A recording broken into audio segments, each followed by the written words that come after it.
Sister கண்டுபிடிச்சிட்டா போல இருக்கு sister. அவ மாப்பிள்ளைய பார்க்க தான் வேகமா போறா. கண்டிப்பா கண்டுபிடிச்சிருப்பா. ஐயோ, அடுத்து என்ன பண்ண போறா? ஏன் இவ்வளவு அவசரமா போறா? ஒண்ணுமே தெரியலையே.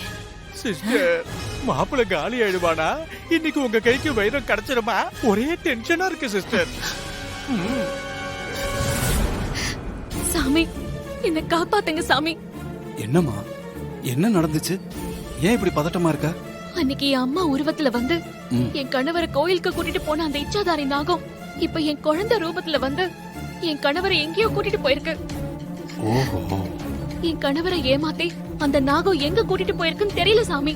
அவர் ஆபத்துல இருந்து காப்பாத்த எனக்கு ஒரு வழியை காட்டுங்க. என் கணவர் அந்த நாகத்துக்கிட்ட இருந்து காப்பாத்தி கொடுங்க. அமைதி அமைதி, பயப்படாத, தைரியமா இரு. அந்த நாகம் உன் கணவனை எங்கேயும் கூட்டு போயிருக்காரு. அது எங்க இருக்குன்னு நான் சொல்றேன்.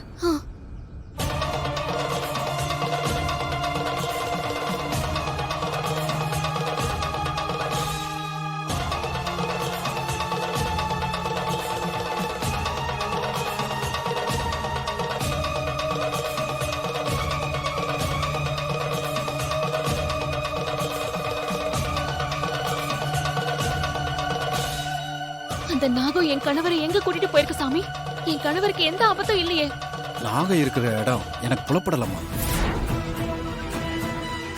என்ன சாமி சொல்றீங்க? நான் உங்களை நம்பிதான் வந்திருக்கேன். என்ன கைவிட்டுறாதீங்க சாமி. என் கணவரை காப்பாத்துங்க. ஏதாவது வழி இருந்தா சொல்லுங்க சாமி. அந்த நாகத்தால என் கணவருக்கு ஏதாவது ஆபத்து ஏற்படுறதுக்குள்ள நான் அவரை காப்பாத்தணும். அந்த நாகம் இருக்கிற இடம் எனக்கு தெரியலம்மா.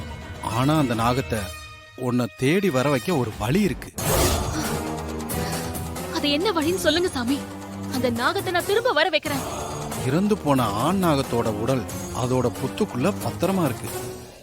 உன் கணவன் உயிரை பறிச்சுதான் அந்த உயிரற்ற நாகத்துக்கு உயிர் கொடுக்க போகுது அந்த பெண் நாகம். அப்படி மட்டும் நடக்க கூடாது சாமி. எப்படியாவது தடுக்கணும். அதுக்கு ஒரு வழி சொல்லுங்க. நீ உடனே அந்த புத்து இருக்கிற இடத்துக்கு போ. அந்த புத்துக்குள்ள பாதுகாப்பா இருக்கிற ஆண் நாகத்தோட உடலுக்கு ஆபத்துன்னு தெரிஞ்சா அந்த நாகம் எங்க இருந்தாலும் உடனே அங்க ஓடி வந்துரும். நான் இப்ப போய் அங்க என்ன பண்ணணும் சாமி? சொல்லுங்க. என் கணவர் உயிரை காப்பாத்த நான் என்ன வேணாலும் செய்வேன். சொல்றேன், நல்லா கேட்டுக்க.